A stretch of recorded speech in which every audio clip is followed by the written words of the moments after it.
오늘 우리에게 주신 하나님의 말씀은 다니엘 3장 28절에서 30절의 말씀입니다. 느부갓네살이 말하여 이르되 사드락과 메삭과 아벳느고의 하나님을 찬송할지로다. 그가 그의 천사를 보내사 자기를 의뢰하고 그들의 몸을 바쳐 왕의 명령을 거역하고 그 하나님 밖에는 다른 신을 섬기지 아니하며 그에게 절하지 아니한 종들을 구원하셨도다. 그러므로 내가 이제 조서를 내리노니 각 백성과 각 나라와 각 언어를 말하는 자가 모두 사드락과 메삭과 아벳느고의 하나님께 경솔히 말하거든 그 몸을 쪼개고 그 집을 거름터로 삼을지니 이는 이같이 사람을 구원할 다른 신이 없음이니라 하더라. 왕이 드디어 사드락과 메삭과 아벳느고를 바벨론 지방에서 더욱 높이니라. 아멘. 오늘 우리는 다니엘 말씀을 통해 통쾌한 역전의 순간을 보고 있습니다. 바벨론의 느부갓네살이 하나님을 찬양하며 온 땅 가운데 하나님의 사람인 다니엘과 그 세 친구를 높이고 있습니다. 먼 타국 바벨론에서 하나님을 찬양하는 소리가 울려 퍼지고 있습니다. 그것도 이방인의 왕, 그의 입을 통하여 하나님을 찬양하는 소리가 퍼져나가고 있었던 것입니다. 이스라엘의 역사가 고난의 연속이었다고 한다면 오늘 우리가 읽은 다니엘 3장 28에서 30절 말씀은 몇 안 되는 승리의 순간일 것입니다. 모세가 홍해를 가른 것만큼, 여리고성이 무너진 것만큼 오늘 본문이 중요하고 의미 있는 본문입니다. 또 오늘 본문은 우리에게 분명한 메시지를 전해주고 있는데요. 오늘 말씀을 통해 그 은혜를 나누고자 합니다. 오늘 본문의 주인공이라고 할 수 있는 다니엘과 세 친구는 바벨론의 포로로 끌려온 사람들이었습니다. 바벨론은 세 차례에 걸쳐 이스라엘 백성들을 포로로 잡아왔는데요. 다니엘과 세 친구는 1차 포로기에 바벨론에 왔던 것으로 그렇게 추정됩니다. 당시의 제국들은 광활한 영토를 효율적으로 다스리기 위해서 능력만 있다면 다른 민족 출신이라 할지라도 중요한 직책을 맡겼던 것으로 보입니다. 과거 요셉은 이스라엘 출신으로 이집트에서 총리를 했었고, 에스더서를 보니까 모르드게와 경쟁 구도에 있었던 하만도 역시 아말렉 출신이었던 것을 볼 수 있습니다. 이처럼 당시 제국의 등용 시스템은 상당히 유연했습니다. 1차 포로기에 바벨론의 포로로 끌려갔던 사람들의 대부분이 귀족이거나 그들의 자녀들이라고 추측하는데요. 이 사람들에게 바벨론으로 간다는 것은 조금 다른 의미였을 수 있겠다 하는 생각을 하게 됩니다. 한번 생각해 보십시오. 그닥 크지도 않은 그 이스라엘 땅에서 평생을 강대국의 눈치를 보고 살 운명이었는데 이제 잘만 하면 당시 최고의 제국이었던 바벨론에서 출세의 기회를 잡을 수도 있었던 것입니다. 조금 다른 관점에서 보니 바벨론이 포로들을 잘 교육시키고 있었다, 이 관점이 보이는 것 같습니다. 포로로 잡혀간 사람들 입장에서는 강제적으로 유학을 갔다고도 볼 수 있고, 바벨론 입장에서는 좋은 일꾼을 찾는 프로젝트를 진행하는 것으로 볼 수 있습니다. 그런데 그 땅 바벨론에서 한 자리를 차지하기 위해서는 뒤에 따라오는 조건이 있었습니다. 그것은 바로 바벨론의 방식을 따라야 했던 것입니다. 바벨론에 도착한 포로들은 먼저 바벨론식 이름을 받게 되었습니다. 우리에게는 사실 다니엘이라는 히브리식 이름이 익숙하지만 바벨론은 다니엘에게 벨드사살이라는 이름을 주었습니다.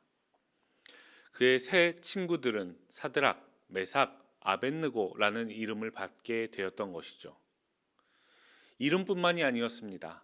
바벨론식 음식을 먹어야 했고 그들의 생활 방식에 익숙해져야 했습니다.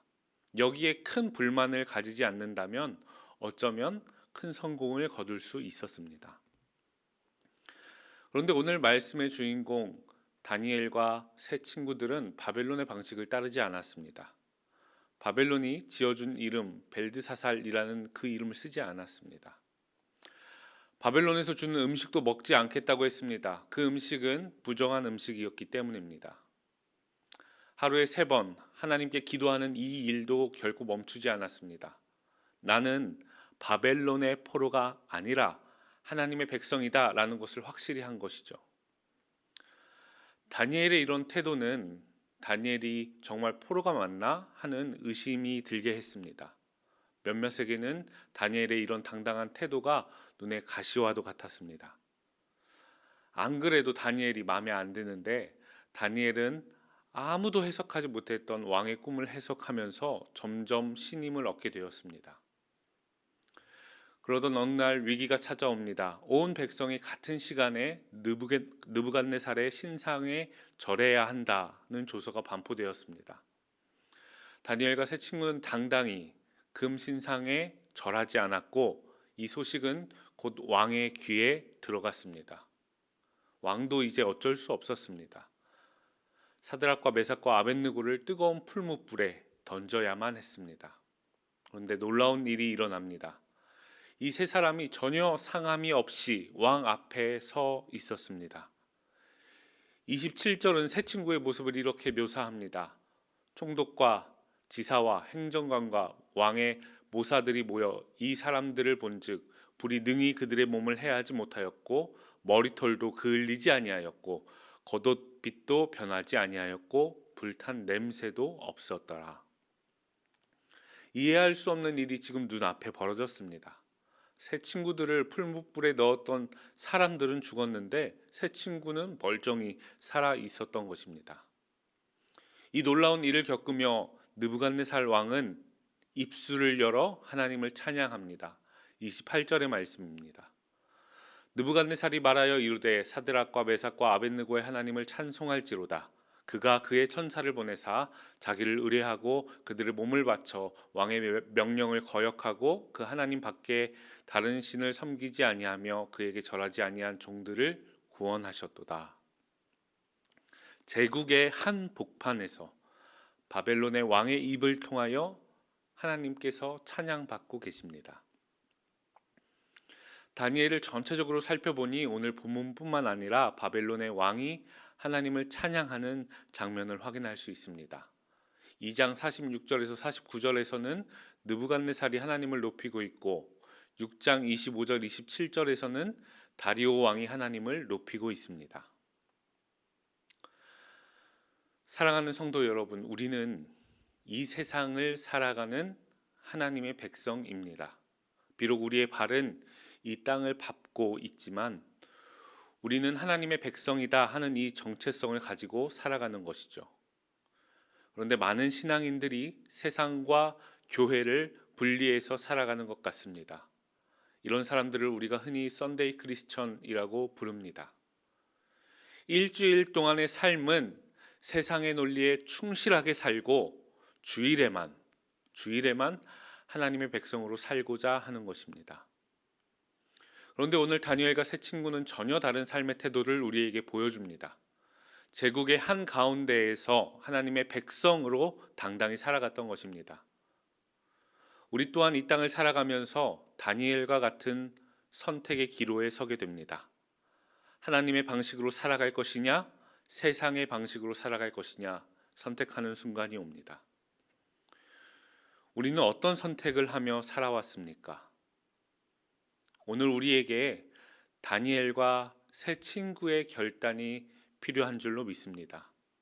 바라고 원하기는 능곡교회 모든 성도님들 하나님의 방식으로 살아가시기를 간절히 소망합니다. 그렇게 하심으로 하나님에게 뿐만 아니라 세상에서도 인정받는 성도님들 되시기를 간절히 소망합니다. 오늘 다니엘 말씀은 우리에게 귀한 교훈을 주고 있습니다. 그 은혜를 이 시간 함께 나누고자 합니다. 첫 번째, 모든 것이 하나님의 주권 아래에 있음을 기억하시기 바랍니다. 우리는 천지를 창조하신 창조주 하나님을 믿음으로 고백합니다. 이 고백에는 하나님께서 이 모든 만물을 창조하셨다 하는 그 믿음이 깔려 있습니다. 이 말은 곧 하나님께서 모든 만물을 주관하시는 분이다 하는 말입니다. 장렬하는 태양도, 밤을 비추는 달과 별도, 거대한 파도와 풍랑도 하나님께서 다스리십니다. 포로였던 이스라엘 백성들에게 거대하게만 보였던 바벨론도 결국 하나님의 통치 아래에 있었던 것입니다. 오늘 느부갓네살의 입을 통하여 흘러나오는 찬양이 바로 이것을 보여주고 있는 것이죠. 사랑하는 성도 여러분, 오늘 우리에게 거대하게만 보이는, 우리를 압도하는 것들은 무엇입니까? 돈이 가지고 있는 힘이 참 막강해 보이기도 합니다. 권력이 가지고 있는 힘도 우리를 두렵게 합니다. 우리를 또 두렵게 하고 겁먹게 하는 것이 무엇이 있습니까? 우리를 두렵게 하는 것이 무엇이 되었건 간에 기억하시기 바랍니다. 그 모든 것이 결국 하나님의 주권 아래에 있습니다. 두 번째, 성공의 기준이 하나님께 있음을 기억하시기 바랍니다. 어쩌면 많은 포로들은 바벨론에서 성공을 꿈꾸며 빠르게 바벨론의 방식으로 삶을 바꿔갔는지 모릅니다. 바벨론식 이름을 쓰고 바벨론의 음식을 먹으면서 그 시스템에 빠르게 적응한 사람들이 있었습니다. 그 끝에는 성공이라는 목표가 있었습니다. 이렇게 해야 성공할 수 있다 굳게 믿고 살았습니다. 몇몇은 정말 그렇게 해서 성공했는지도 모릅니다. 말 그대로 바벨론에서 한 자리 차지했을 수도 있습니다. 그러나 하나님의 백성이 세상의 방식으로 성공하는 것이 도대체 어떤 의미가 있습니까? 오히려 부끄러워해야 할 일이 아닙니까? 사랑하는 성도 여러분, 오늘 하루를 살아가며 우리는 또다시 하나님의 방법으로 살 것이냐, 세상의 방법으로 살 것이냐 하는 갈림길에 서게 될지도 모릅니다. 그때 바로 오늘 말씀을 기억하시기 바랍니다. 다니엘과 세 친구를 기억하시기 바랍니다. 우리가 그런 결단을 가지고 오늘 하루를 살아갈 때 하나님에게뿐만 아니라 세상에게도 인정받는 귀한 역사가 일어날 줄로 믿습니다. 우리의 삶을 통해 하나님께서 영광 받으실 줄 믿습니다. 함께 기도하겠습니다. 사랑해 주님, 감사합니다. 오늘도 우리에게 귀한 말씀을 주셔서 또 하루를 살 수 있는 은혜를 허락하시니 감사드립니다.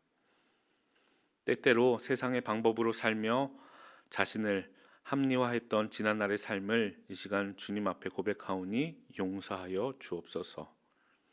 오늘 주신 말씀 붙잡고 다니엘과 세 친구의 삶을 살고자 합니다. 우리 마음을 붙들어 주시고 세상 가운데서 하나님의 영광을 드러내는 삶을 살도록 인도하여 주옵소서. 오늘 이 하루가 우리를 통하여 하나님 영광 받으시는 귀한 날 되게 하여 주옵소서.